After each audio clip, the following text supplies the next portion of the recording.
Hare Rama, Hare Rama, Rama Rama, Hare Hare,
Hello, hello,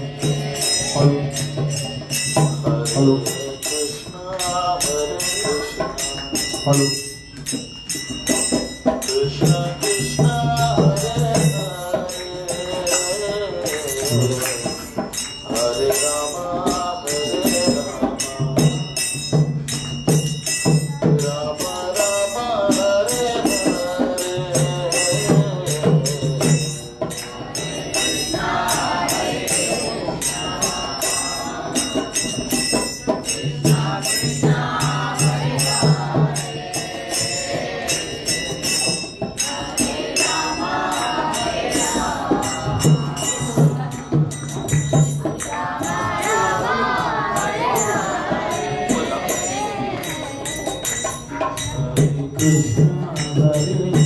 इनको बढ़ा दो।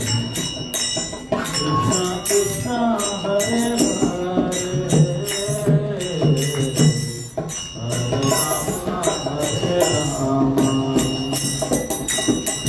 हरे राम राम हरे हरे, हरे Krishna Krishna Krishna Hare Hare,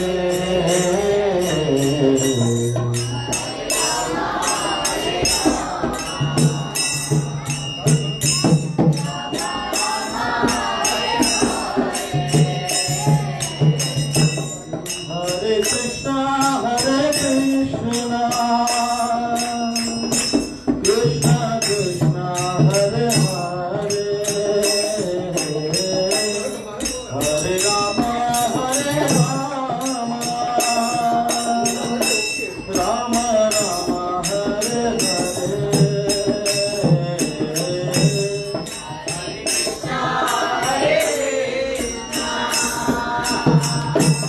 Krishna Krishna Hare Hare,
Hare Krishna,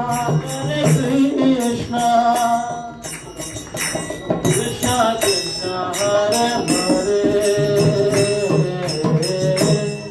Hare Rama, Rama Rama, Hare Hare.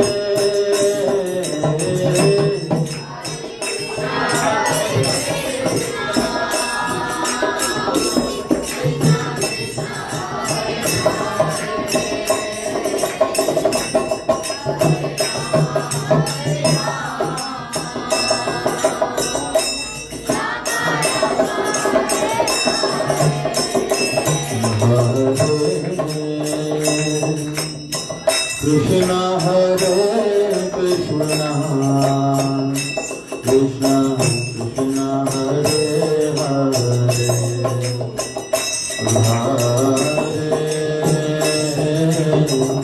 Rama Hare Rama, Rama Rama Hare Hare.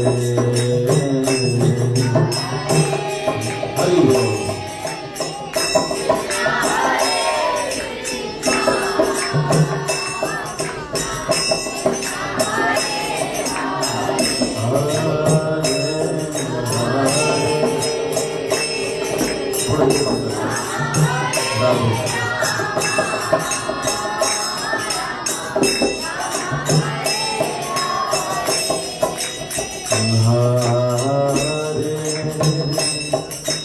Krishna Hare Krishna, Krishna Krishna Hare Hare,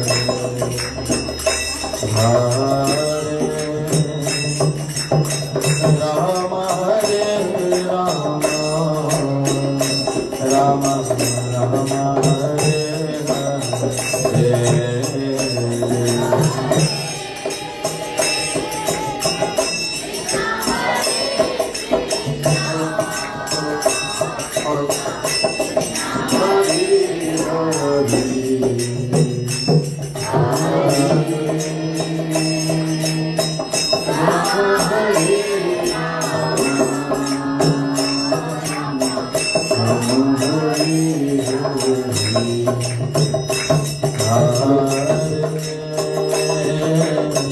Krishna Hare Krishna, Krishna Krishna Hare Hare,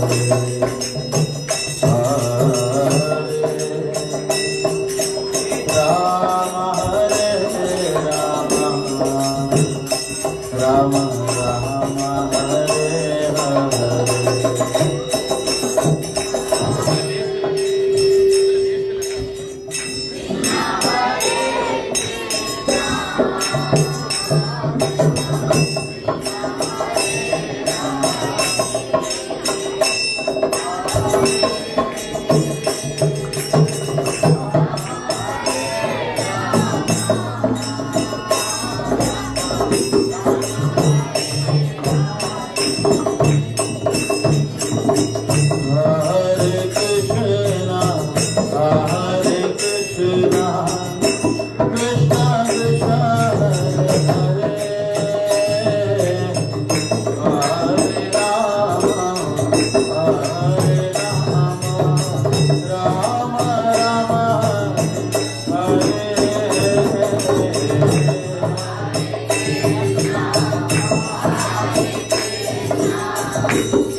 Ram हरे राम राम राम हरे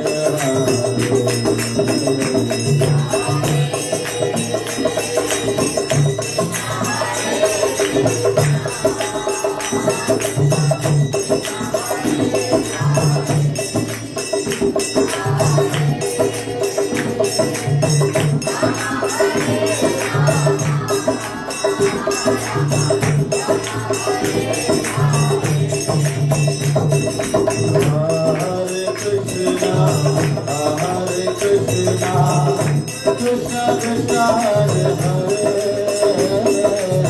Hare Rama Hare Rama Rama Rama Hare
Jai Radha Madhava Kunja Bihari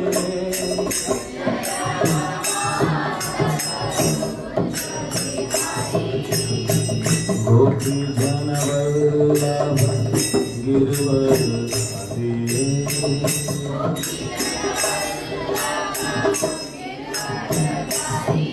Gopi Jana Girwar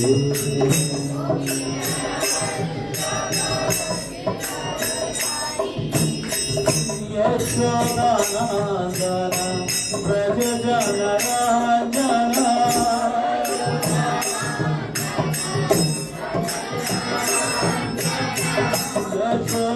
Yashodanandan Braj जन रंजन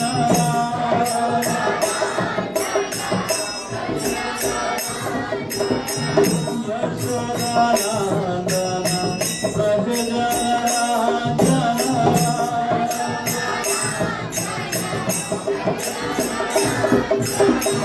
यमुना तीर one चारे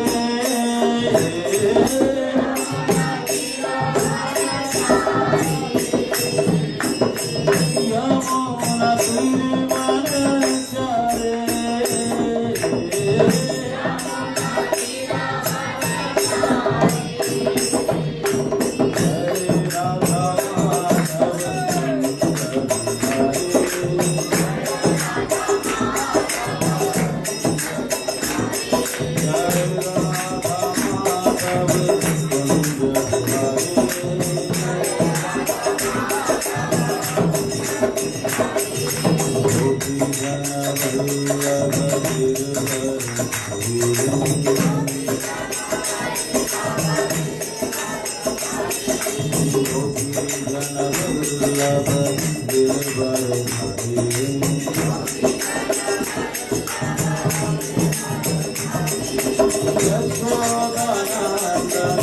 हरे राधा माधव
हरे कृष्णा महामंत्र की जय, श्री राधा वृंदावन चंद्र भगवान की जय, जय गौर प्रेमानंदे।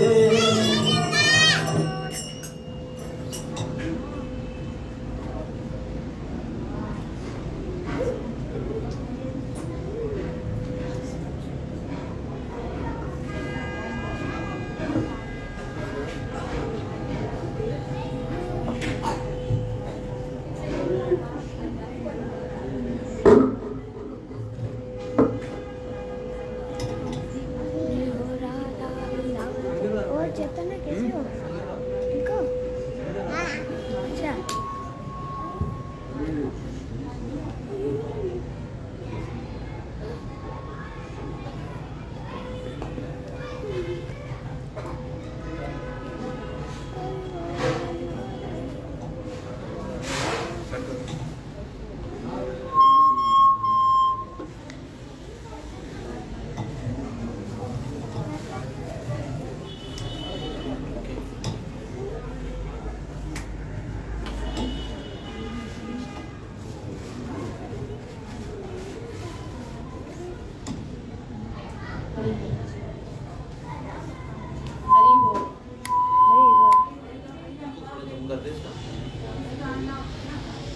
Hare Krishna, Hare Krishna, Hare Krishna, Hare Krishna, Krishna Krishna, Krishna Krishna, Hare Hare, Hare Hare, Hare Ram, Hare Ram, Hare Ram, Hare Ram, Ram Ram, Ram Ram, Hare Hare।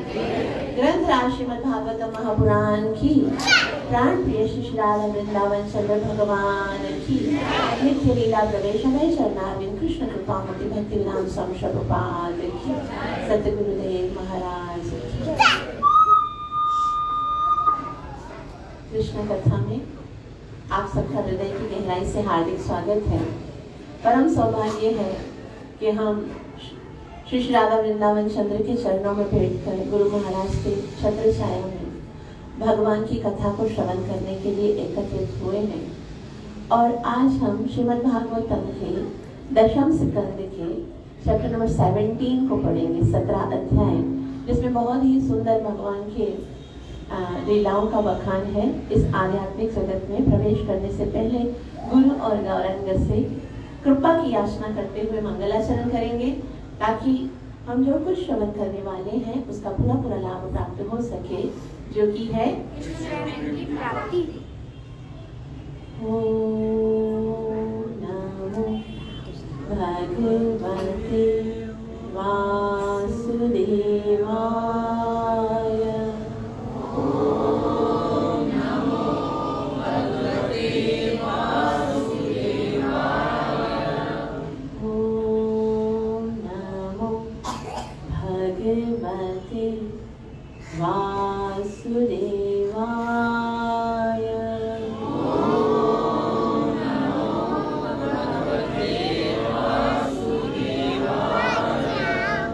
ओम नमो भगवते वासुदेवाय। ओम नमो भगवते वासुदेवाय। कृष्णाय वासुदेवाय, कृष्णाय वासुदेवाय, देवकी नंदनाय च, देवकी नंदनाय च, नंदगोपकुमाराय, नंदगोपकुमाराय, गोविन्दाय नमो नमः, गोविन्दाय नमो नमः। नमः पंकज पङ्कजनाभाय नमः पङ्कजमालिने नमः पङ्कजनेत्राय नमस्ते पङ्कजाङ्ग्रये कृष्णाद्वदीयपदपङ्कजपञ्जरान्तम् अद्यैव मे विशतु मानसराजहंसा प्राणाप्रयाणसमये कफवातपित्तये कण्ठावरोधनविदो स्मरणं कुतस्त्व आराध्यो भगवान् ब्रजेशतनाय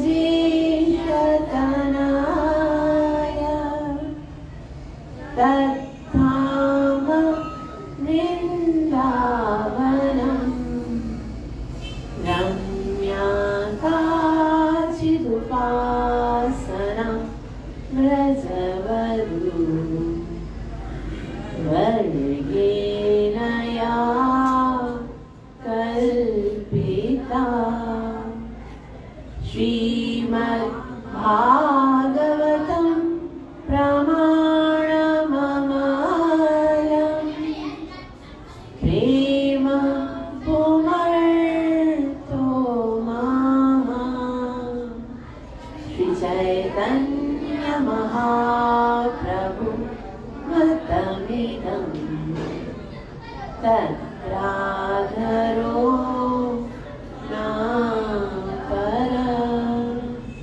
नारायणं नमस्कृत्य नरं चैव नरोत्तमं दैवीं सरस्वतीं व्यासं ततो जयमुदीरये नष्टप्रायेषु अभद्रेषु नित्यं भागवतसेवया भगवती उत्तमश्लोके भक्तिरभवति नैष्टिकी पञ्चतत्त्वात्मकं कृष्णं भक्तरूपस्वरूपकं भक्तावतारभक्ताख्यं नमामि भक्तशक्तिकम् जय श्री कृष्ण चैतन्य प्रभु नित्यानंद श्री अद्वैत गदाधर श्रीवासदि गौर भक्तवृंद हरे कृष्ण कृष्ण कृष्ण हरे हरे हरे राम राम राम हरे हरे। ग्रंथराज श्रीमद् भागवत महापुराण की श्री सुखदेव गोस्वामी महाराज की नित्य लीला प्रवेश अभय शरणार्थी भक्ति वेदांत स्वामी प्रभुपाद। श्रीमद् भागवतम 10वां स्कंद जो कि भगवान का हृदय है और उसके अंदर हम भगवान की बाल लीलाओं का श्रवण कर रहे हैं। 17 अध्याय जिसका नाम है कालिया का इतिहास। जैसे कि हमने पिछली कथाओं में सुना था कि कालिया नाग जो कि बहुत ही जहरीला था यमुना नदी के अंदर आकर प्रवेश कर दिया था, जिसके कारण सारे वृंदावन वासी बहुत ज्यादा दुखी हो गए थे और भगवान ने उसके यमुना नदी के अंदर जाकर कालिया के फनों पर नृत्य किया और कालिया को इतना कष्ट हुआ, भगवान के छोटे छोटे चरण जब उसके ऊपर पड़ते थे तो उसका सारा जहर निकल गया, उसका खून निकलने गया, वो मूर्छित हो गया और उनको मूर्छित देखकर उनकी कालिया की जो पत्नियां हैं उन्होंने भगवान की बहुत सुंदर स्तुति की। भगवान आपने हमारे पति के ऊपर इतना बड़ा अनुग्रह किया, वो अनुग्रह जो आपने ब्रह्मा शिव जी के ऊपर नहीं किया, जिसके लिए लक्ष्मी भी तरसती है और उन चरणों का स्पर्श जो है वो हमारे पति के ऊपर हुआ। अब कृपा कीजिए। हमारे पति दूषित था, बहुत कुटिल था, बहुत बुरे स्वभाव का था, लेकिन अब तो आपकी चरण रज के कारण वो पवित्र हो गया है, तो अब आप उसे क्षमा कर दीजिए। कालिया की पत्नियों की प्रार्थना सुनकर भगवान बहुत हर्षित हुए और भगवान उसके फनों से नीचे उतरे और फिर कालिया जो है वो भी भगवान की अनुकंपा को देखकर बहुत आनंदित हुआ और भगवान से प्रार्थना करने लगा कि आपकी बड़ी अनुकंपा है। मुझे समझ में नहीं आता कि मैं कैसे प्रार्थना करूं। बस इतना तो जानता हूं कि प्रत्येक जीव को आपने ही स्वभाव दिया है। संसार प्रकृति की रचना आपने की है। मुझे सर्प भी आपने बनाया और स्वभाव मेरा डसना है, तो मेरा ये स्वभाव भी आपने बनाया है। तो अब मैं इस स्वभाव को ले, आप भगवत गीता में भगवान कहते हैं जीव का स्वभाव तो बदलता नहीं है। तो भगवान को कालिया कहता है कि मेरा स्वभाव ऐसा है, लेकिन जीव का स्वभाव बदल नहीं सकता है। सिर्फ एक ही तरीका है जिससे जीव जो है वो अपनी नेचर को बदल सकता है, और वो क्या है? जब भगवान की कृपा होती है। और भगवान की कृपा हुई है वो कैसे पता चलेगा? जब भगवान का नाम लेने का अवसर मिलता है, जब भगवान की कथा श्रवण करने का अवसर मिलता है ना, तो समझ लेना चाहिए कि अब भगवान की कृपा हो रही है। तो हम सब पर तो बहुत ही भगवान श्री राधा वृंदावन चंद्र की अनुकंपा है कि हम यहाँ पर हर हफ्ते आकर भगवान की सुंदर कथाओं को श्रवण कर रहे हैं, भगवान के पवित्र नाम का रस आस्वादन कर रहे हैं। तो इस तरह से जो कालिया है उसने बहुत ही सुंदर भगवान की स्तुति की और भगवान बहुत संतुष्ट हुए। लेकिन कहा, देखो कालिया, अब ठीक है मैं तुम्हें मार नहीं रहा हूँ। ये भगवान ने उसको मारा नहीं, लेकिन कालिया ने भी ये कहा, देखो मैं हूँ ऐसा अपराधी हूँ, आपकी शरण में आया हूँ, आपकी मर्जी है। आप मुझे मारना चाहते हो मार डालो, आप कृपा करना चाहते हो कृपा करो, लेकिन संसार जानता है कि आप कृपा निधि हो। और अगर आप भक्तों के ऊपर ही खाली कृपा करोगे तो इसमें आपका कौन सा बड़प्पन है ना? भक्तों के ऊपर कृपा करोगे तो आपकी उदारता थोड़ी दिखेगी। उदारता, आपकी करुणा, आपकी भक्त वत्सलता, आपकी दया, आपका पतित पावन स्वरूप तो तब न सार्थक होगा जब मेरे जैसे पतित के ऊपर कृपा करो। ना जाने कौन सी बात पर दयानिधि रूठ जाते हैं, ना जाने कौन सी बात पर दयानिधि रीझ जाते हैं, पता ही नहीं चलता भगवान को क्या अच्छा लगता है।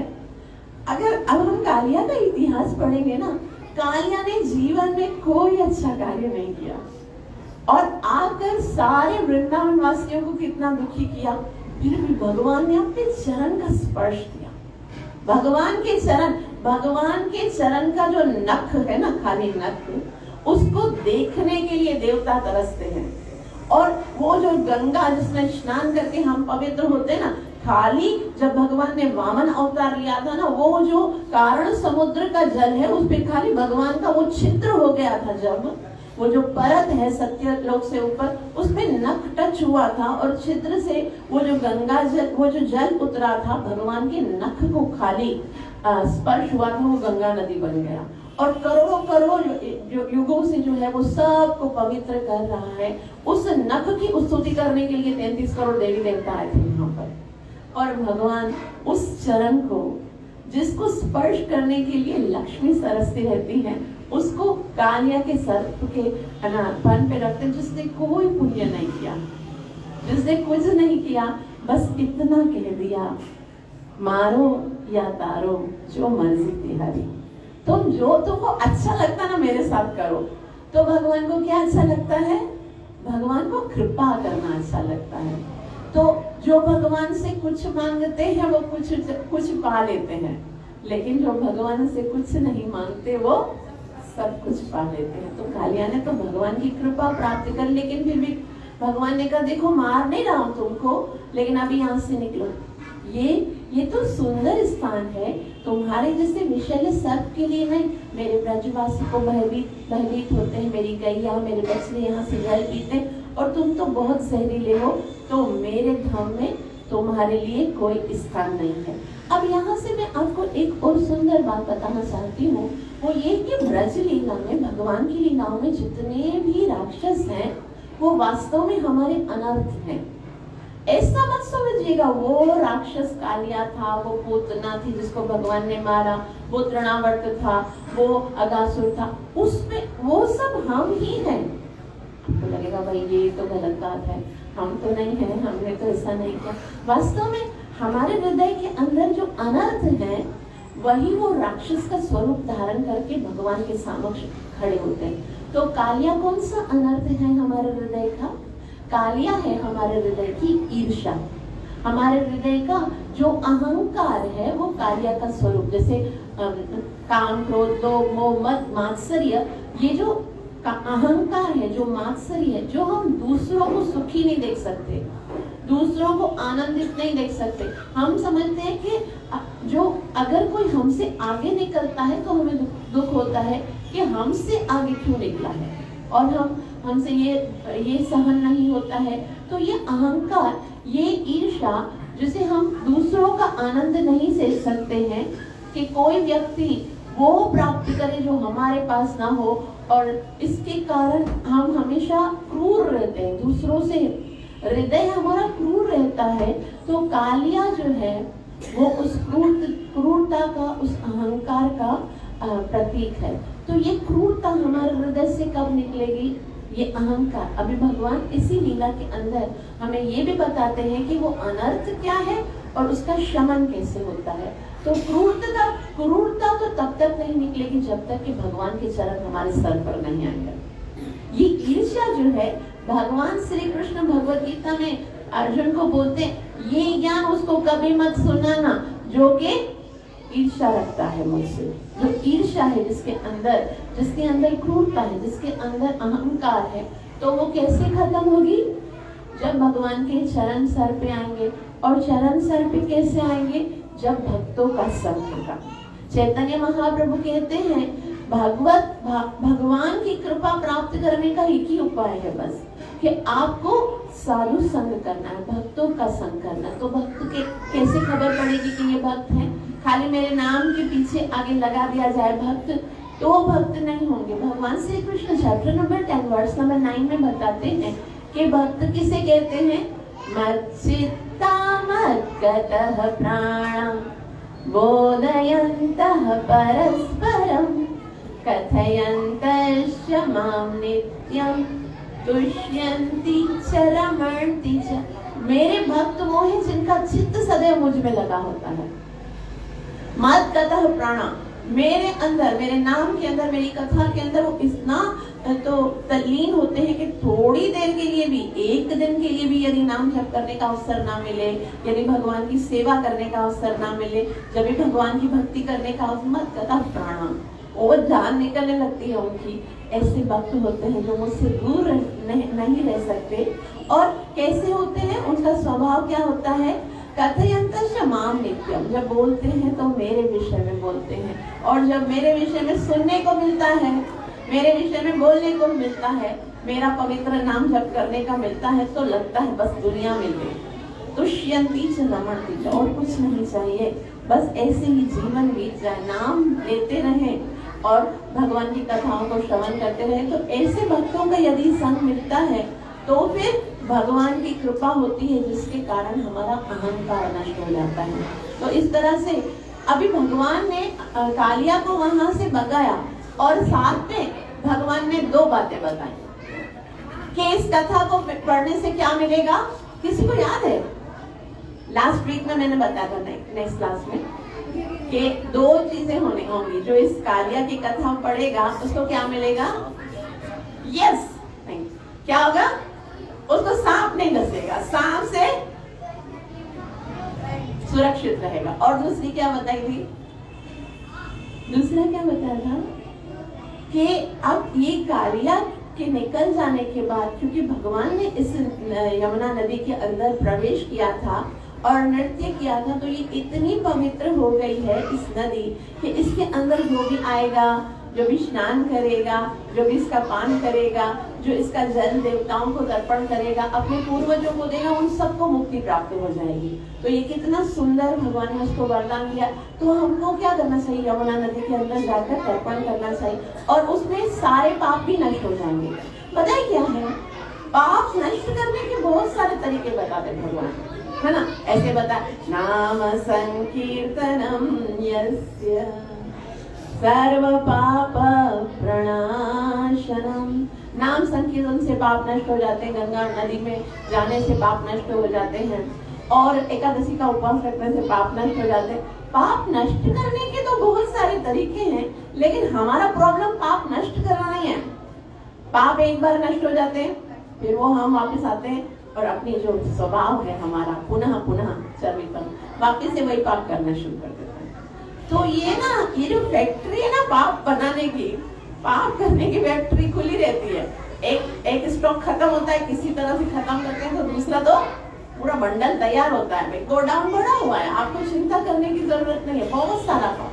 तो वास्तव में उस फैक्ट्री का विध्वंस करना है, वो फैक्ट्री जो पाप जिसके कारण हमारे हृदय में ये अपराध का जो भाव है ना वो कैसे खत्म होगा।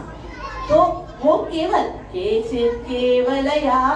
भक्त्या वासुदेव परायण अगम गुणवंतिकासेन निहारमिव भास्वता। तो भगवान की भक्ति कोई जब करता है तो जिस तरह से सूर्य के प्रकाश आने से तो जो कोहरा है, जो वो शबनम आती है, क्या होता है, धुंध जो होती है वो सब समाप्त हो जाती है। सूर्य प्रकाश होता है तो कोहरा खत्म होता है। उसी तरह से भगवान की भक्ति करने से हृदय के अंदर पाप जो पहले किया वो भी नष्ट हो जाता है और पाप की फैक्ट्री भी बंद हो जाती है। फिर भक्ति क्या है, चैतन्य महाप्रभु कहते 5 काम करो भक्ति के लिए। वैसे तो 64 अंग हैं, लेकिन 5 काम करने हैं। क्या करना है? सबसे पहला साधु संग, भक्तों का संग ढूंढो। भगवान के लिए, भगवान के पास बोलो, भगवान के लिए मुझे भक्तों का संग दे दो। किसी भगवान के पास, भक्तों के पास बस एक ही इच्छा, मुझे आशीर्वाद दो कि मुझे शुद्ध भक्तों का संग मिले।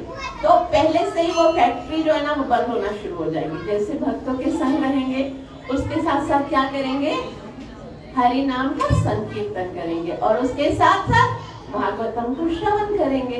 तो जैसे जैसे अंदर इनपुट जाएगा भागवतम श्रवण और बाहर से निकलेगा हरे कृष्ण कृष्ण कृष्ण हरे हरे, हरे राम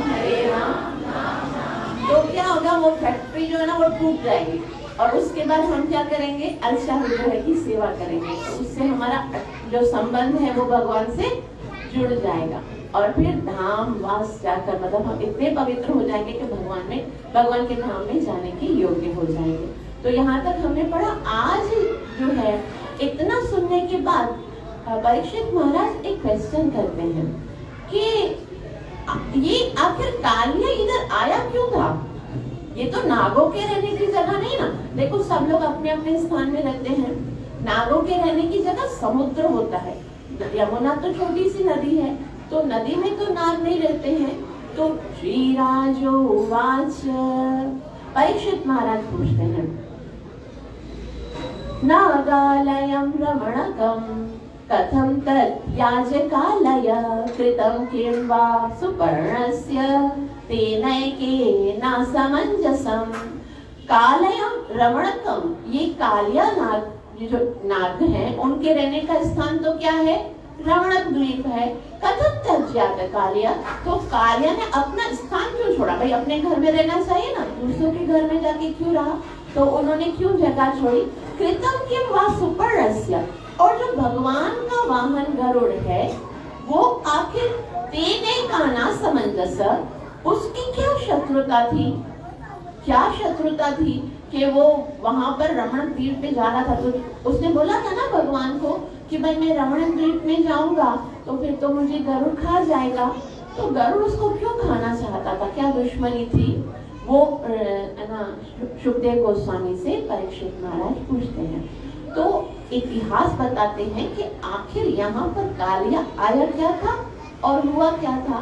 सुखदेव श्री शुक उवाच उपहाये सर्पजनय मासी ही यो बलिः वानस्पत्यो महाबाहो नागानां प्राङ्गनिरूपतः स्वं संभाग प्रयच्छन्ति नागा पर्वणि गोपीठायात्मनः सर्वे सुपर्णाय महात्मने। श्री शुक उवाच, सुखदेव गोस्वामी कहते हैं उपहार्ये सर्प जनयसी, यानी जितने भी सर्प जाति की जो भी नाग हैं उन वो जो हैं वो सब जहाँ पर रहते थे ना रमणक द्वीप में, तो मासी ही यो बलि, तो वहां पर गरुड़ जी आते थे। गरुड़ जी कौन है?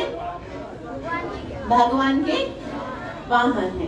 तो गरुड़ जी का स्वाभाविक भोजन है ना, देखो भूख लगती है तो सब लोग भोजन खाते हैं ना, तो गरुड़ जी का भोजन है सर्प। तो वहां पर आते थे और सर्प को खा के चले जाते थे। तो कोई भी सर्प की शामत कभी भी आ सकती थी, मतलब कोई भी सर्प को खा सकते थे। तो सारे जो सर्प लोग हैं उन्होंने आपस में बैठ के मीटिंग किया कि भाई भगवान के वाहन है, इन सब पूजी थे केयर कौन सा करो, मतलब इससे हम कंपटीशन तो नहीं कर सकते, देवता भी हमारी रक्षा नहीं करते, भगवान का है वाहन, तो इसके साथ हमें शत्रुता नहीं निभानी है, बल्कि हमको क्या करना है, एक एग्रीमेंट करते हैं। हरे कृष्णा, हरि बोल। एग्रीमेंट क्या करेंगे कि हर महीने इतना भोजन उसको जाके ले दे, भाई ये चीजें आपको, ये सर्पों को आपको एक दफा खाना है, तो वो जाके दे देंगे।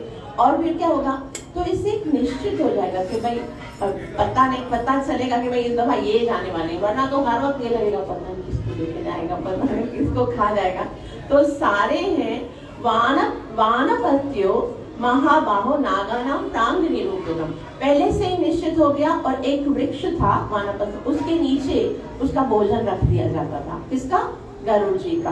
और स्वयं भाग प्रचलती नागा पर्वणि, और हर महीने में वो आते थे गरुड़ जी और अपने भोजन को, अपना भाग जो है वो खा जाते थे। और गोपी था पावनः सर्वे सुपर्णाय महात्मना, और जितने भी बाकी के जो नाग हैं वो गरुड़ जो है उनको सुरक्षा प्रदान करते थे, उनको कुछ नहीं करते थे, बाकी के नागों को कोई पीड़ा तकलीफ नहीं देते थे। और जो ये बहुत बलवान थे, शक्तिशाली थे, तो अपनी इच्छा से उनको भेंट मिलती थी तो वो संतुष्ट हो जाते थे, बहुत खुश होते थे। लेकिन क्या होता है कि कालिया जो है वो इतना क्रोध, उसके अंदर इतना अहंकार होता है, वो सोचता है ये गरुड़ होता कौन है, हमारे सांपों को खा जाने वाला।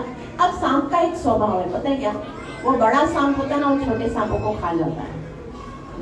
ये सांप ऐसे होते हैं जो अपनी ही जाति के लोगों को खा जाते हैं। तो वो क्या करता था, जितना भी गरुड़ के लिए भोजन आता था ना, जितने सर्प आते थे, वो खुद खा जाता था, जाके खा जाता था, क्योंकि उसको अपने विष के ऊपर, सुखदेव गोस्वामी कहते हैं, विषवीर्यमदाविष्ट काद्रवेयस्तु कालया कदर्थीत्य गरुडं सप्तम भूभुजे बलम। विश्व वीर्य मदाविष्ट, वो अपने विष के कारण, अपनी शक्ति के कारण इतना नशे में अंधा था। काद्रव्य, वो कालिया जो कि कद्रु का पुत्र था, वो क्या करता था, कदर्थीतम गरुड़म, वो गरुड़ की अवहेलना करता था, गरुड़ के भोजन को खाता था, बोलता गरुड़ क्या करेगा, ये मैं खा लेता, वो खा जाता था सारे। स्वयं तम भुभुजे बलि, और उस भेंट को वो खाता था। एक बार क्या हुआ, गरुड़ को पता चल गया कि ये ऐसे क्यों कर रहा है, मेरा भोजन है वो खा रहा है। तो फिर वो बहुत ज्यादा क्रोधित होता है। सुखदेव गोस्वामी कहते हैं, प्रच्छुपिता कुपित राजन, जैसे उसको ये पता चला तो गरुड़ जी बहुत कुपित हो गए, बहुत ज्यादा क्रोधित हो गए। और भगवत प्रिय, ये गरुड़ जी तो भगवान के बहुत प्रिय वाहन है, और भगवान के प्रिय वाहन को दुख हुआ कि भाई मेरा भोजन है तो कालिया मेरे भोजन को क्यों खा रहा है, तो गुस्सा आ गया उसको। और उसने क्या किया, विजिघासुर महावेग, बहुत ज्यादा क्रोध, क्योंकि जो गरुड़ जी के पंख है ना वो इतना तीव्र है, बहुत नोकीले हैं और बहुत तेज वेग है उनका, उसको मारने के लिए जाता है। कालियम संपदार, वो कालिया को मारने के लिए संपदारवता, बहुत ही तेजी के साथ दौड़ते हैं और कालिया के ऊपर आक्रमण करते हैं। और फिर क्या होता है, सुखदेव गोस्वामी कहते हैं, तमापतंतम तरसा विषायुध प्रत्यभ्ययादोत्थितनायकमत्सकं दद्भि सुपर्ण व्यददशदायुध करालजिह्वोच्छ्वसितोग्रलोचन। तमापतम तरसा विषायुध, और गरुड़ जो है वो तेजी से जाते हैं, उसके ऊपर आकर आक्रमण करते हैं। लेकिन कालिया जो है वो सोचता है मुझे मारेगा, कालिया के अंदर अहंकार होता है। फिर क्या करता है, वो विषायुध, अपने इतने सारे फण है ना, वो उसके ऊपर कालिया जो है ना वो गरुड़ के ऊपर आक्रमण करता है, ऐसे जोर जोर से फन मारता है। उसके अंदर, उसकी जिह्वा के अंदर जितना भी जहर होता है, दर्पी सुपर्णी व्यददर्शत, अपने इस दांतों से, अपने विषैले दांतों से क्या करता है, उस गरुड़ को व्यदाशदधायुधः, बहुत काटने का प्रयास करता है। और उससे कालिया के बहुत सारे फन होते हैं, उसके अंदर बहुत जहरीले जहरीले दांत होते हैं। हरे कृष्ण हरे कृष्णा हरे कृष्णा।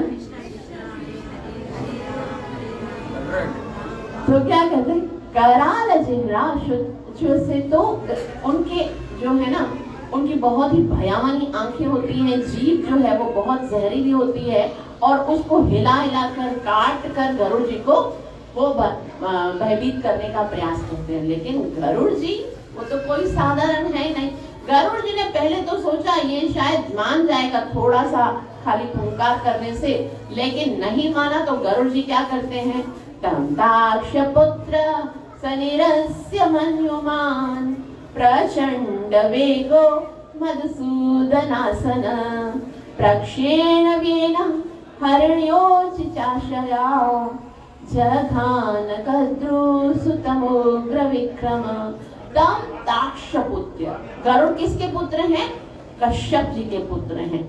स निरस्य मन्यु, नरस्य मन्युमान, वो बहुत ज्यादा क्रोधित हो जाते हैं कि ये अपने आप को क्या समझता है, ये मैं ऐसे चुटकी में खा जाऊंगा इसको, और ये समझता है कि मुझे मारेगा, मुझे डसेगा।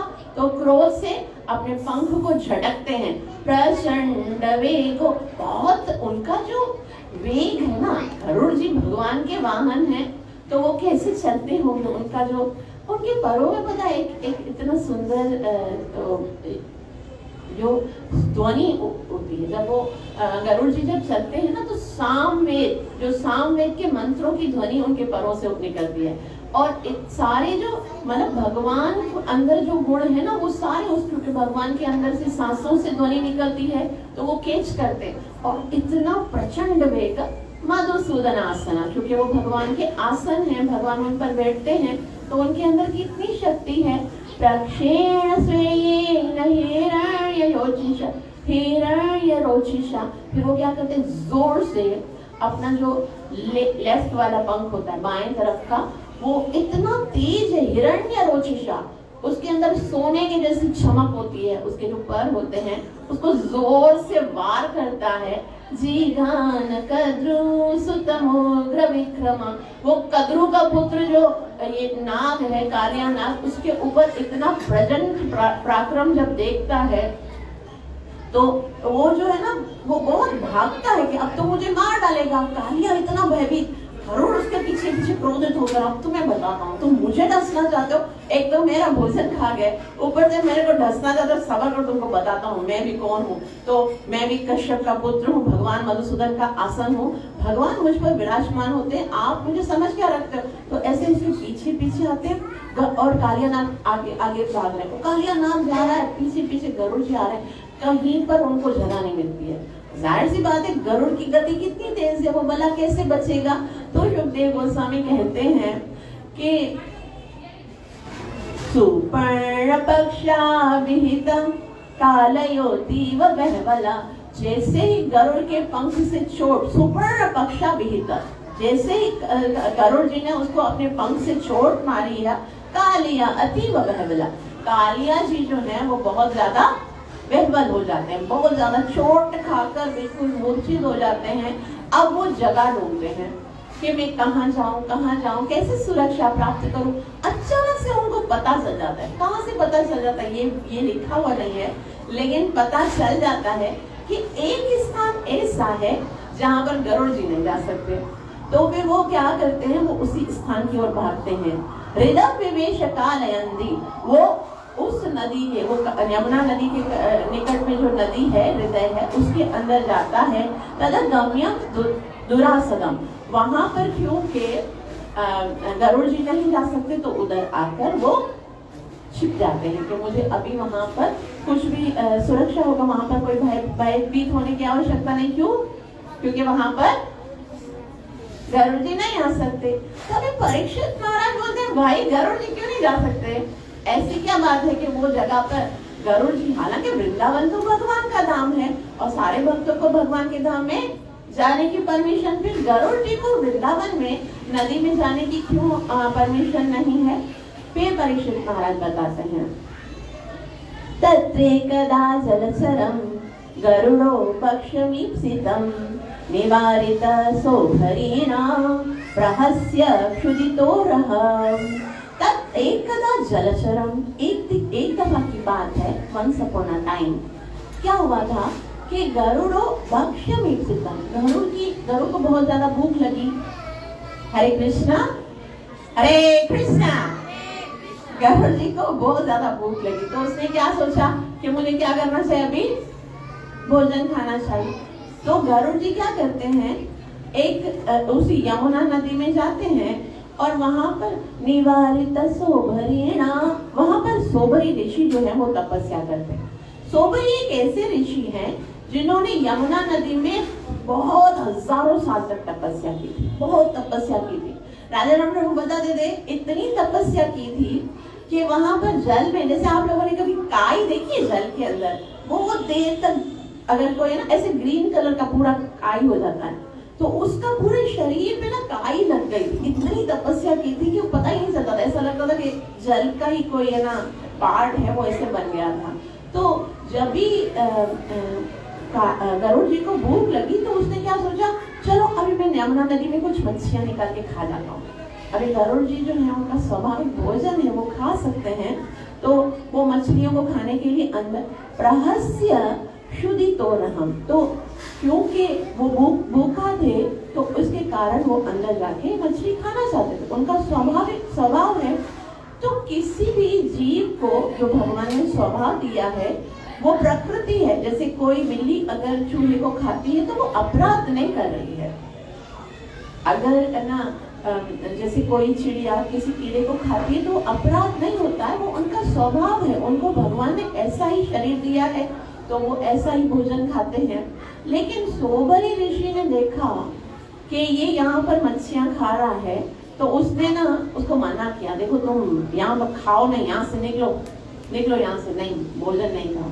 यहाँ पर श्री प्रभुपाद जी लिखते हैं मछलियों को खाना पक्षियों का स्वभाव है, अतः यदि गरुड़ भगवान की व्यवस्था के फलस्वरूप मछली खाकर अपना जीवन निर्वाह करता है तो वह कोई अपराध नहीं करता, किंतु सोबरी मुनि के द्वारा एक महानतर प्राणी को अपनी भोज्य वस्तु खाने के लिए मना किया जाना ये एक अपराध है। ये कोई साधारण प्राणी नहीं है। गरुड़ कौन है? भगवान का वाहन है, वो खाना खा रहा है, उसको भूख लगी है और सोबरी ऋषि उसको बोले जाओ यहाँ से नहीं खाओ, तो सोबरी ऋषि ने उनको मना करके अपराध किया है। और है ना पक्षीराज गरुड़ ने कोई अपराध नहीं किया। इसी के कारण पता क्या होता है आगे चलते, अभी नहीं है, जब नवा सिक्कम है ना उसमें बताया जाता है सोबरी ऋषि इतने समय तक तपस्या करते हैं लेकिन फिर उनका पतन हो जाता है। वो मत्स्य और मछली को देखते हैं तो उनकी इच्छा होती है क्या मैं सारा दिन यहाँ पर जल में बैठ के तपस्या करता हूँ, मुझे तो और आनंद करना चाहिए। तो जाते हैं महाराजा मानदाता के पास और बोलते हैं मुझे विवाह करना है। तो महाराजा मानदाता इसको देखते हैं, बोले ये कैसा है। उस महाराजा मानदाता की 50 कन्या थी और सोबरी ऋषि कैसे थे, पूरी काई से भरे हुए, कभी सैलून नहीं गए होंगे, पानी में बैठे होंगे तो कैसा होगा, बड़ी बड़ी दाढ़ी होगी, आंखें भी कैसी होंगी, बाल भी कैसे होंगे। महाराजा मानदाता ने देखा, बोला इनसे शादी करना दो। बोला अगर आपको शादी करनी है ना तो जाओ, मेरी 50 बेटियां हैं, तुम जो तुमको पसंद करेगी उसके साथ शादी करो। बोला मैं अगर इसको मना करूंगा ना कि भाई मैं शादी नहीं करा तो ये तो मेरे को श्राप देके मार डालेगा, इतनी तपस्या की है। मेरी बेटियां देखेंगी इसको, बोलेंगी जिनभूत से कौन शादी करेगा, तो पहले से ही मना कर देंगी। तो उनको बोला देखो तुम जाओ मेरी बेटियों के पास, जो तुमको पसंद करेगी ना उसके साथ शादी कर लेना। सोबरी ऋषि समझ गए कि मेरे साथ खेल रहा है। बोला कि अच्छा ये बात है। तो वो सोबरी ऋषि क्या करते हैं, वो अपनी तपस्या से इतना सुंदर स्वरूप बनाते, इतना प्यारा लगते, एकदम प्रिंस बन के जाते हैं, अच्छा सा ड्रेस और अच्छा सा पूरा सैलून से बिल्कुल है ना मेकओवर करा के जाते हैं। और जाते हैं ना जब उनकी बेटियों को, सारी बेटियां बोलती है मुझे इससे शादी करनी है, वो बोली मुझे करनी है, वो बोलती नहीं पापा मुझे इससे शादी करनी है। सब लोग सारी बेटियां जो है वो बोलती है हमको इनके साथ विवाह करना। तो फिर महाराजा मानदाता 50 लड़कियों के विवाह के साथ करा देते हैं। हरे कृष्णा कृष्णा कृष्णा हरे राम। तो यहाँ पर ये बताया जा रहा है, इन्होंने क्योंकि महान वैष्णव का अपमान किया है, इसीलिए वो अपनी तपस्या से गिर गए।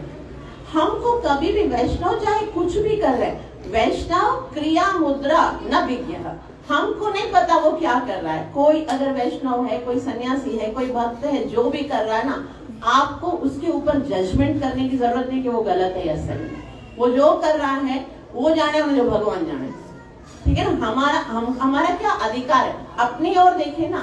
हम देखेंगे हमारी तो अपनी 16 माला पूरी नहीं होती और हम जज करते हैं वो सही है, हे भगत ठीक करेंगे करना है, हे भगत होकर ऐसे करते हैं। किसी को जज मत करो, जो जैसा करता है वो जाने, उनका भगवान जाने। आपको देखना मेरी कितनी साधना है, मैं कितने दिन में जो मैं 16 माला करता हूँ उसमें से कितने मोती हैं जो मैं पूरे सही तरह से माला, तो एक माला छोड़िए, एक माला के अंदर एक मोती होता है ना, वो भी सही से नहीं होता।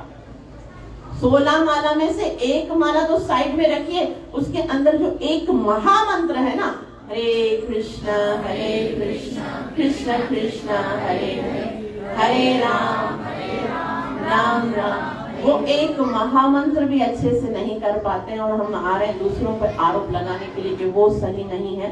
तो इस तरह से उन्होंने बहुत मना किया, लेकिन फिर भी सुखदेव गोस्वामी कहते हैं, मीना सुदुखा दृष्ट्वा दीनान् मीना पतौ हते कृपया सोबरी प्राह तत्र तक्षे ममाचरण। के सोबरी ऋषि जो है वो बोलते हैं कि भाई ये मछलियां बहुत दुखी होंगी, इसके कारण गरुड़ इनको खा रहा है, तो इसके कारण उनको मना किया। श्रीला प्रभुपाद जी कहते हैं दया जो है ना, दया वो भी बेवकूफी से नहीं करनी चाहिए, समझदारी से करनी चाहिए। हमारी तथाकथित दया भगवान के आदेश से मेल नहीं खाती तो उससे केवल उत्पात मचता है। भगवान का आदेश है कि वो ये खाएगा, तो फिर तुम बीच में आकर क्यों उसको उनके भोजन से मना कर रहे हो? आप देखो जो दया कर रहे हो, क्या वो भगवान के आदेश से मेज खा रही है? तो श्रीला प्रभुपाद जी बोलते अगर नहीं खाती है तो क्या है, वो उत्पात मचाती। क्योंकि सोबरी ने उस सरोवर में आने से गरुड़ को मना किया था, अतएव कालिय उसमें घुस गया था, उसने उसे अपना आवासन बना दिया था। इस तरह से सरोवर के सभी निवासियों पर शाप। एक तो सोबरी ऋषि पहले बैठा हुआ था और वो उसने सिर्फ गरुड़ को मना कर दिया कि मछलियां नहीं खाओ, मछलियों को बचाया, और उसकी बदले में कौन आ गया वहां पर? कालिया आ गया। गरुड़ नहीं आ सका, कालिया आ गया, और कालिया की वजह से सारी मछलियां भी मर गई। जो ऊपर से पंछी उड़ रहे थे वो भी मर गए, जो वहां पर पानी पीते थे वो भी मर गए। यानी कि सब कुछ शाप हो गया, सब मरने लगे, और फिर भगवान की कृपा हुई। तो जब फिर भी जो सोबरी ऋषि है ना, उसने क्या कहा, अत्र पश्यव गरुड़ो यदि मत्स्यान् खादित सद्य प्राणैर्वियुज्येत सत्यमेतद् ब्रवीम्यहम्। अत्र प्रविश्य गरुड़, सोबरी मुनि ना गरुड़ को बोलते हैं, हे गरुड़ यदि मत्स्यान् खादिता, अगर तुम आए ना इस घर में, और यदि मत्स्यान् खादिता, और अगर तुमने मछली को खाया है, तो सत्य प्राणे वियुज्येता, उसी समय तुम्हारे प्राणों से तुम हाथ धो बैठोगे।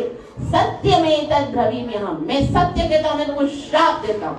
और गरुड़ को जब श्राप मिल गया तो फिर वहां पर गरुड़ ने बोला अभी जाना फायदे में। गरुड़ वहां पर कुछ भी कर सकते थे, लेकिन वो देख रहे थे कि भाई एक तपस्वी है, वो नहीं चाहता मैं यहाँ पर आऊँ, ठीक है मैं नहीं जाता।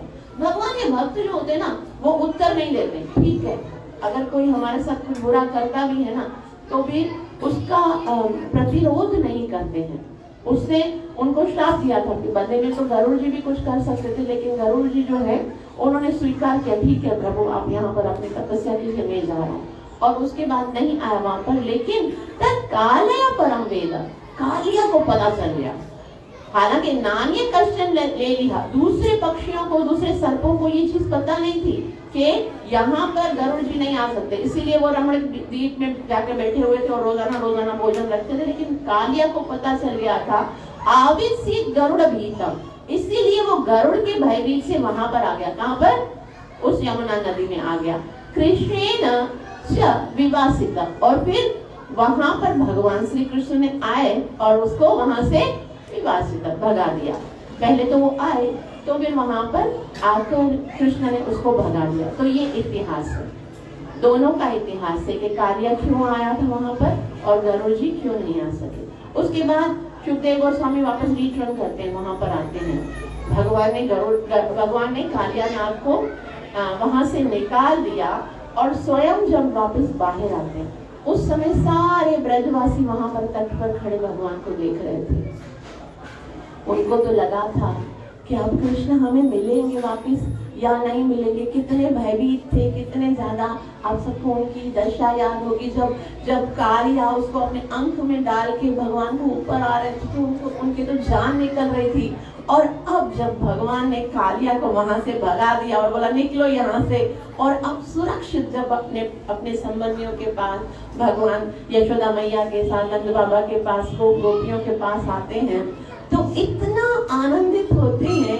तो कहते हैं सुखदेव गोस्वामी, कृष्णं मृदाद्रिनक्रान्तं दिव्यस्त्र गन्धवाससं महामणिगणातीर्ण जाम्बूना परिष्कृतम् उपलभ्योथिता सर्वे लब्धवा प्राण इवासवम् प्रमोद निर्भृता मान्यो गोपा प्रीत्य भिरे। वो कहते कृष्ण हृदय भीषण क्रांत, जैसे ही कृष्ण उस हृदय से बाहर निकलते हैं और कृष्ण का स्वरूप ऐसा लगता नहीं है कि युद्ध करके आए हैं। कृष्ण के स्वरूप को बताते हुए सुखदेव गोस्वामी कहते हैं दिव्यास्त्रिग, बहुत ही सुंदर सुंदर उन्होंने मालाएं पहनी हुई है। गंध वाससम, भगवान के शरीर को बहुत ही सुंदर परफ्यूम लगे हुए हैं, गंध मतलब बहुत सुगंध आ रही है। भगवान ने सुंदर वस्त्र पहने हुए, गीले भी नहीं है एकदम। भगवान जो है वो अपनी माया से ये भी दिखाते हैं कि मैं यहाँ पर देखो कालिया के कारण कितना दुखी, यहाँ कालिया उसको पकड़ते हैं और अभी दिखा रहे हैं मैं कोई साधारण हूँ क्या, मैं चाहे जल में रहूं या थल में रहूं, मैं कैसे भी रहूं तो मुझे कोई भी असर नहीं होता। तो वो सुंदर मालाओं के साथ गंध लगा के और वस्त्र पहनकर महामणि गणक्रीणा, बहुत सुंदर सुंदर मणियों से सुंदर मालाओं से जाम्बू नद परिकृष्टम, बहुत ही सोने से अलंकार पहन के बाहर निकलते हैं। उपलभ्योथिता, ऊपर आते हैं। सर्वे लब्ध प्राणा इवासवा, ऐसा लग रहा था जे मानो सब जो यहाँ पर पहले बैठे हुए थे ना ब्रजवासी, उनके प्राण निकल गए थे। सर्वे लब्ध प्राण, अब उनकी जान में जान आ गई, हमारा कृष्ण आ गया, वो श्री कृष्ण कन्हैया। और इतना खुश हो गए, प्रमोद, बहुत आनंद, निवृत्ता मानो, इतना खुश हो गए, इतना आनंदित हो गए। उनको लग रहा था कि बस मर जाते अगर तुम नहीं होते, तो आप आ गए और हमारे प्राण वापस आ गए। गोपा प्रीतिया बिरे बिरे, और सब ऐसे कृष्ण बाहर आ रहे हैं तो उनको यकीन ही नहीं आ रहा ना। देखो अब इससे पहले क्या हो रहा था, भगवान जो है वो सर वहां पर कालिया धाम में चले गए थे, और कालिया इतना ज्यादा खतरनाक, किसी को पता थोड़ी था वो भगवान है। तो उनको लग रहा था भगवान कृष्ण वापस आएंगे या ना आएंगे, भगवान तो मानते ही नहीं थे। तो वो जब आए ना कृष्णा, तो यहाँ पर कहते हैं प्रभु, उनको ना यकीन ही नहीं आ रहा था, जितने सारे तट पर बैठे थे ना उनको यकीन नहीं आ रहा था। गोपा प्रतिया ब्रे ब्रे, कभी कृष्ण को वो पकड़ता है और आलिंगन करके देखता है कि वाकई में कृष्ण आ गया, वो पकड़ता है धीरे धीरे, सब कृष्ण को पकड़ते हैं, कोई प्यार करता है, कोई चूमता है, कोई आलिंगन करता है, और बार बार अपने आप को है ना, अपने आप को ये आश्वासन दिलाते हैं कि कृष्ण को कुछ नहीं हुआ है। कृष्ण को पकड़ के, कृष्ण को प्यार करके वो अपने आप को ये विश्वास दिलाते कि कृष्ण सुरक्षित है। और जब सारे गोपियां ही उनको प्यार कर रही, गोपी और यशोदा मैया, रोहिणी और नंद बाबा, उनको तो मूर्छित हो गए थे, उनके तो शरीर में प्राण ही नहीं था। तो फिर जैसे ही देखते हैं कि सब लोग कृष्ण से प्यार करते, वो भी धीरे धीरे आंखें खोलते हैं। यशोदा रोहिणी नंदो गोप्यो गोपाश्च कौरव कृष्ण समेत्य लब्धेहा आसन शुष्का नगा अपि। यशोदा रोहिणी नंदन वो तो मूर्छित थे, लेकिन जब देखा कि कृष्ण बाहर आ गए हैं और सब बोल रहे हैं कृष्ण तुम सुरक्षित हो, कृष्ण तुम सही हो, तुम लौट आए, तुमको कुछ नहीं हुआ, सब चूम रहे, आलिंगन कर रहे हैं, तो गोप्या गोपाश कौरव, हे कौरव नंदन, जब इन्होंने देखा कि कृष्ण सुरक्षित हैं, तो फिर उनको ऐसा लगा कि हमारी जीवनदायी चेतनाएं वापस आ गई हैं। उनका जो चेतना था, उनका जो कॉन्शियसनेस था, वो मूर्छित थे। उनको लगा था जीना संभव नहीं है कृष्ण के बिना, और अब कृष्ण वापस आ गए हैं तो वो इतना आनंदित होते हैं। और ऐसे में वो ऐसा लगता है कृष्ण समेत लब्धा आसन शुष्का नभा अपि, जैसे कोई वृक्ष होता है ना, वृक्ष के अंदर से सारे पत्ते निकल जाते हैं, शुष्क, वो बिल्कुल खुश्क हो जाता है, और फिर अचानक से उसके अंदर सारे पत्ते निकल आए, सारे फूल और फल से वो इतना सुंदर दिखे। तो इस तरह से उनको लग रहा था कि वो पहले तो बिल्कुल सूख गए थे और फिर पुनः से वो जीवित हो गए। और उसके बाद सुखदेव गोस्वामी कहते हैं कि बलदेव जी तो जानते थे, और जब अभी छोटे भाई ने पराक्रम किया है तो रामश्चाच्युत मालिंग्य जहासस्यानुभाविव प्रेम्णातमङ्कमारोप्य पुनः पुनः हृदयक्षत गावो वृषा वत्सतर्यो लीभीरे परमाम्बुदम्। तो बलराम जी भगवान की शक्ति को जानते थे, और जब आए हैं सब लोग उनको देख रहे हैं, हैरान हो रहे, तो वो हंस रहे हैं और खुश होके प्रेरणा तमांकरोप्या, अपनी गोद में उनको बिठाते हैं प्रेम से, पुनः पुनः हृदय क्षता, और बार बार उसको देखते हैं, यार कृष्ण तुम एक कमाल हो, कितने अच्छे से कर्तव्य करते हो, और सबको के पहले कितना परेशान करते हो और सबको भी कितना आनंदित करते हो। गावो वृषा वत्स तुर्यो, जितने गैया हैं, जितने बेल हैं और जितने बछड़े हैं, लेबिरे परमामोदम, उससे बहुत ज्यादा आनंदित होते हैं और बहुत खुश होते हैं। उसके बाद नंद विप्रा समागत्य गुरव सकलत्रका उच्चस्तो कालियग्रस्तो दृष्टिया मुक्त वमात्मजा। जितने भी बड़े बड़े गुरुजन हैं, ब्राह्मण जन होते हैं, वो नंद बाबा से कहते हैं, नंद विप्रा समागत्य गुरव, वो नंद बाबा से कहते हैं देखो आपका पुत्र जो है वो तो अभी मौत के मुंह से वापस आया है, तो नंद महाराज आपको बधाई हो, हम आपको बधाई देने के लिए आए हैं। और फिर वो कहते हैं कि अब आप क्या करो, उच्चते कार्यग्रस्तो दृष्टिया मुक्त त्वात्मजा, अब आप क्या करो, पुत्र के इस चुंगल से बाहर निकलने के कारण आप सबको दान दो, सब लोग जो हैं यहाँ पर आए हुए ब्राह्मण, उनको दान दो, कृष्ण की नजर उतारो, कृष्ण के ऊपर घोर के दो। तो तब ब्राह्मणों ने नंद महाराज को सलाह दी कि अब कृष्ण जो है बहुत बड़े संकट से बाहर आए हैं। तब प्रसन्न चित्त होकर नंद महाराज ने हर्ष पूर्वक उन सबको बहुत सारे गौवें और बहुत सारा सोना, बहुत सारी भेंटें दी। और उसके बाद सुखदेव गोस्वामी कहते हैं यशोदापि महाभाग नष्ट लब्ध प्रजा सती। तो यशोदा जो है उन्होंने नष्ट लब्ध, वापस से जब उन्होंने अपने पुत्र को प्राप्त किया, परिष्वज्यांक आरोप्य, वो बार बार अपने अंक में भरकर अपनी गोद में बिठाकर मोमोचाश्रु कलामोह बार बार रो रही है। उनको समझ में नहीं आ रहा मैं हंसूं, और बार बार गले से लगाती हैं और आंसुओं से कृष्ण को भिगो देती हैं, बहुत प्रेम करती हैं कि कृष्ण अगर तुम्हें कुछ हो जाता तो हम तो जी नहीं सकते थे। तो अब क्या होता है, सबको कृष्ण मिल गए, ब्राह्मणों को भी मिल गया, तो सारे जितने भी ग्वाल थे ना, इतने थक गए थे वहां पर कि उनके अंदर अभी इतनी भी शक्ति नहीं थी कि वो घर वापस जाए। यमुना नदी से जो था, यमुना नदी थोड़ा परे है ना, उनका घर थोड़ा परे है, तो इतना थके हुए थे और उनको लग रहा था कि अभी हम घर जाएंगे तो क्या होगा, कृष्ण कहाँ जाएंगे, नंद महल में जाएंगे, और हम कहाँ जाएंगे, अपने अपने घरों में जाएंगे। तो हम अभी कृष्ण से दूर नहीं जाना चाहते, हम कृष्ण को देखना चाहते हैं, कृष्ण के साथ रहना चाहते हैं। तो कोई घर जाना चाह ही नहीं रहा था। और क्योंकि अब बहुत रात हो गई थी, ताम्रात्रि तत्र राजेंद्र श्रुतवे भयाम शमकर्षिता, तो उस रात्रि में बहुत ज्यादा भूख लगी थी। अभी सुबह से किसी ने कुछ खाया भी नहीं है, जब से ये कालिया का सीन शुरू हुआ है, हम लोग को तो 3 हफ्ते हो गए नहीं खाया होता तो लेकिन यहाँ पर कृपा है भगवान की, रोज प्रसाद मिलता है। सुखदेव गोस्वामी जब तक भागवतम सुनते थे ना, कुछ नहीं खाया और बोला आप है ना, सुखदेव गोस्वामी परीक्षित महाराज को बोला आपको भूख लगी है, अगर आपको भूख लगी तो बोलिए आप थोड़ा सा प्रसादम खा के आओ।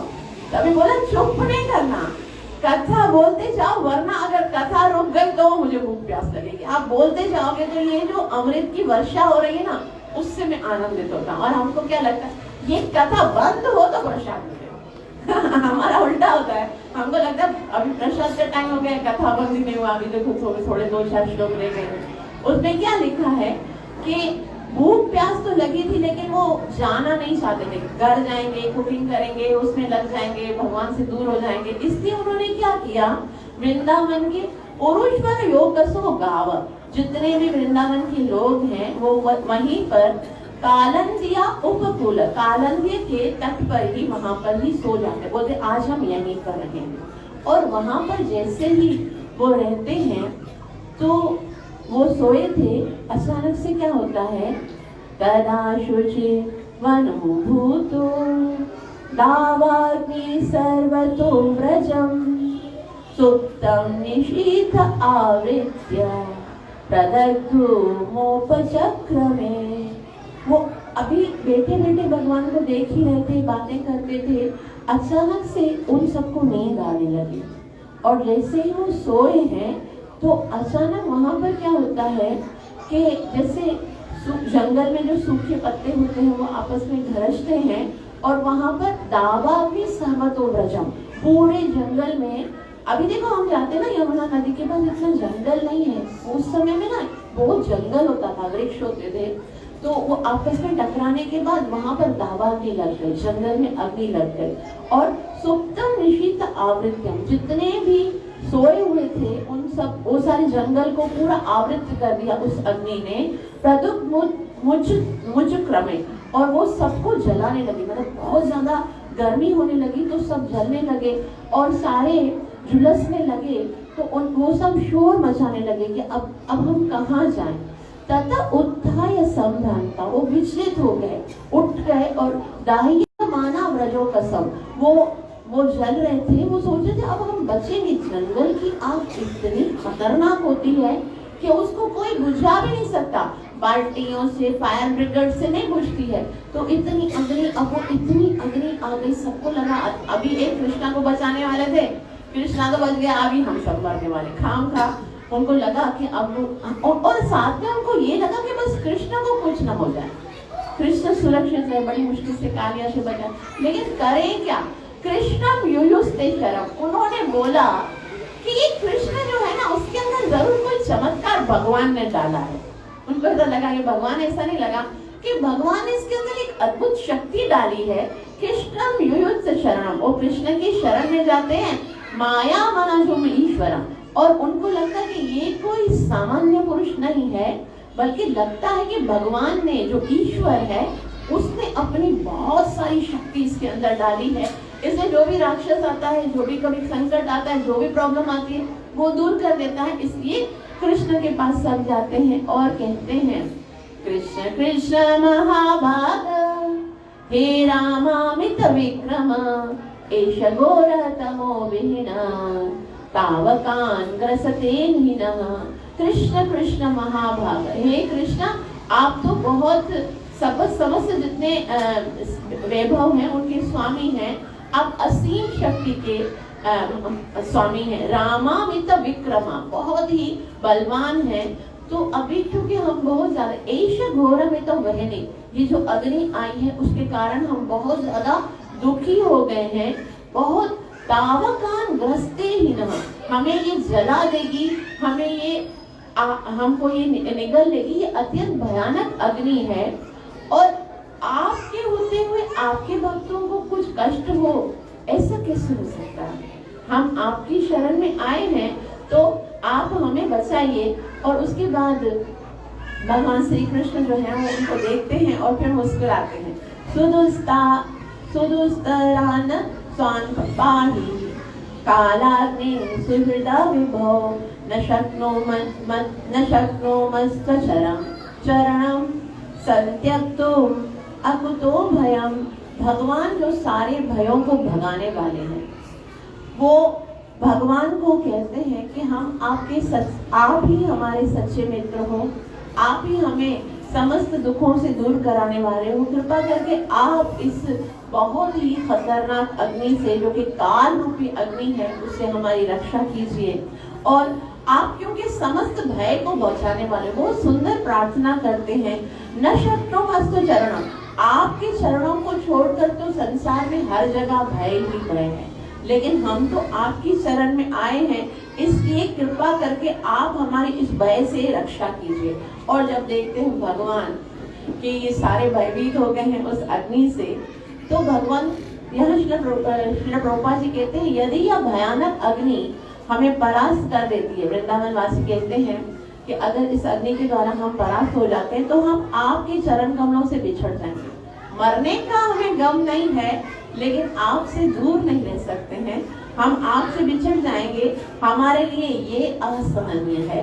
अतः आप हमारी रक्षा कीजिए, जिससे हम आपके चरण कमलों की सेवा में लगे रहें। कि हम भक्त के लिए एक ही दुख है, भक्त के लिए संसार का दुख नहीं है। भगवान श्री कृष्ण भगवद गीता में एक बहुत ही सुंदर श्लोक कहते हैं। प्रथम श्लोक भगवान ने जैसे ही बोलना शुरू किया, अर्जुन को बोला, chapter number 2 verse number 11, अशोचानन्वशोचस्वं प्रज्ञावादांश भाषसे गतासूना गतासूंश्च नानुशोचन्ति Pandita.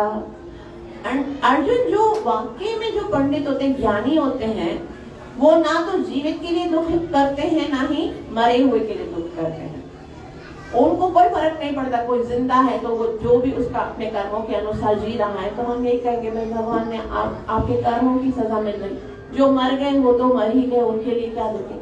भक्त अगर दुखी होता है ना, तो सिर्फ एक ही कारण से दुखी होता है कि वो भगवान से दूर हो।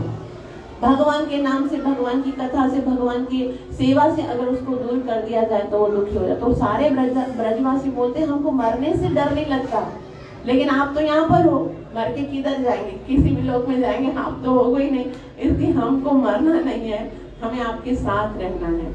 और भगवान जब उनकी इतनी सुंदर प्रार्थना को सुनते हैं तो शुकदेव गोस्वामी कहते हैं, हम स्वजन वैकल्यम निरीक्ष जगदीश्वर तमग्निम अपिबति ब्रह्मनंतो नंत शक्तिरे। इत्थम स्वजन वैकल्यम, भगवान कुछ भी देख सकते हैं, लेकिन अपने प्यारों को दुखी नहीं देख सकते। ये भगवान के अंदर एक कमजोरी है। भक्त रोता है ना, तो वो भगवान से बर्दाश्त नहीं होता है, वो कुछ भी करने के लिए तैयार है। वो भगवान जो धर्म को निभाने के लिए आते हैं, धर्म की सुरक्षा करने के लिए जाते हैं, वो धर्म को तोड़ देंगे। अगर किसी भक्त की आंख में जब वो देखते हैं कि मेरा भक्त दुखी है ना, तो भगवान कुछ भी करने के लिए तैयार है। इत्थम स्वजन वैकल्यम, अपने प्यारों को जब दुखी देखते हैं, निरीक्ष जगदीश्वर, वो जगदीश्वर हैं, वो सब कुछ देख सकते हैं, मगर ये नहीं देख सकते। तमग्नि अपिबति, वो उस अग्नि को भगवान सारा पान कर लेते हैं, पी लेते हैं। तीव्र, बहुत ही जल्दी से वो भयानक अग्नि होती है, बहुत खतरनाक होती है, पूरा जंगल होता है, वो अग्नि से भरा होता है। और भगवान क्या करते हैं, जैसे हम लोग अगर है ना, अभी जैसे सीजन है, गाजर का जूस होता है, ऐसे डंडर करके पी जाते हैं, तो भगवान क्या करते हैं, पूरी अग्नि को पी जाते हैं। क्यों ऐसा कैसे कर सकते हैं? शुकदेव गोस्वामी कहते हैं, अनंतो अनंत शक्ति ही, भगवान की इतनी अनंत शक्तियां हैं कि भगवान की शक्तियों का कोई पार नहीं पा सकता कि ऐसे कैसे कर दिया। वो छोटा सा कृष्ण है, वो कुछ भी कर सकता है। भगवान की एक परिभाषा क्या है कि भगवान के लिए कुछ भी असंभव नहीं है। भगवान का मतलब क्या है?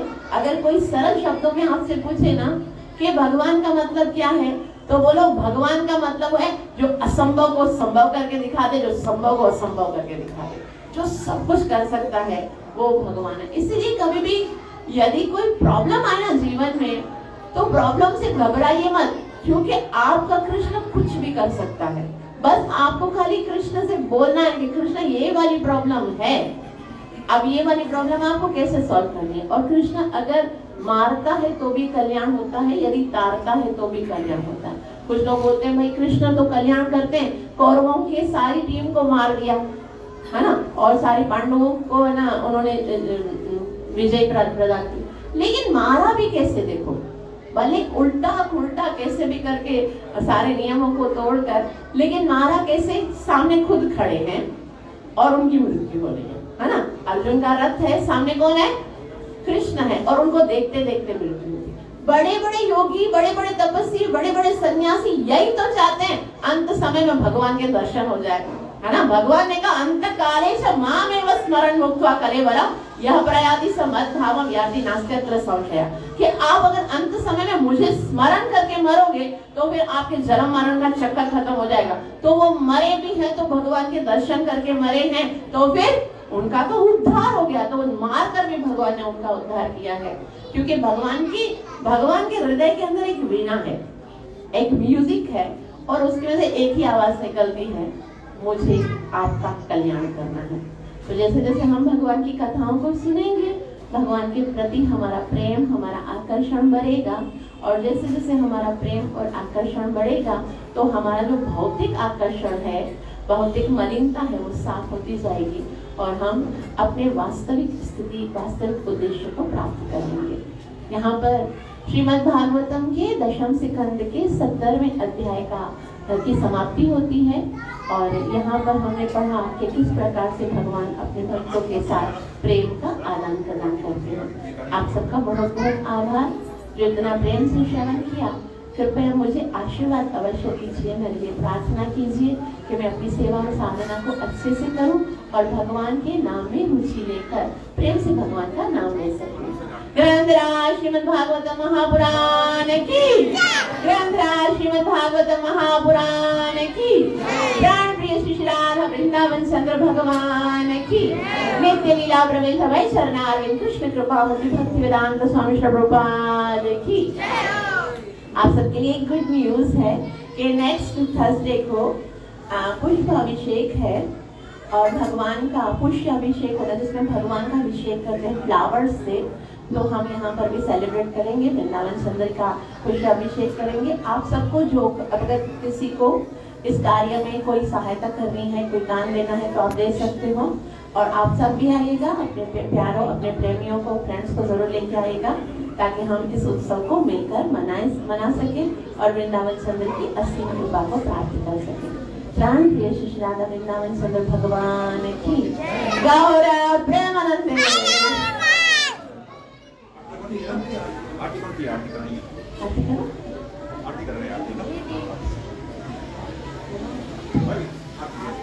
हरे कृष्ण।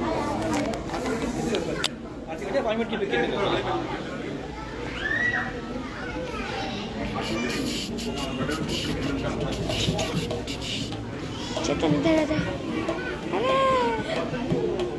कालियानाथ की पत्नी जो है प्रार्थना में और भगवान की प्रसन्नता उनको क्या भगवान प्रसन्नता पसंद है, चर्चा बहुत पसंद है, उसकी करते रहो, तुम इतनी खूबसूरत लगते हो, तुम्हारे जैसा कोई नहीं चाहिए।